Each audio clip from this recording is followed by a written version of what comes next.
தொடர்ந்து பாஜகவுக்கு எதிராக ஒரு எண்ணம் இந்த நாட்டிலே உருவாகி கொண்டிருக்கிறது.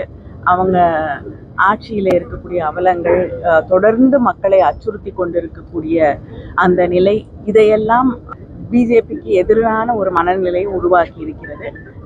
இன்று மக்கள் அதை தெளிவாக உணர்த்தி இருக்கிறார்கள். அது மட்டும் இல்லாமல் தமிழ்நாட்டிலே பிஜேபிக்கு இடமே இல்லை என்று சொல்லக்கூடிய அளவிற்கு சென்ற முறையை விட இந்த முறை 39 தொகுதிகள் பாண்டிச்சேரி உட்பட 40லும் நமக்கு ஒரு வெற்றி வாய்ப்பை, திராவிட முன்னேற்ற கூட்டணிக்கு வெற்றி வாய்ப்பை உருவாக்கி தந்திருக்கக்கூடிய ஒரு சூழலை நாம் பார்க்கிறோம்.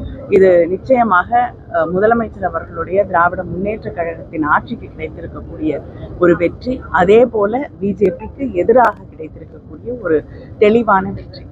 நிச்சயமா இல்லைங்க, வருங்காலம் அப்படிங்கிறதெல்லாம் அவங்களுக்கு கிடையாது.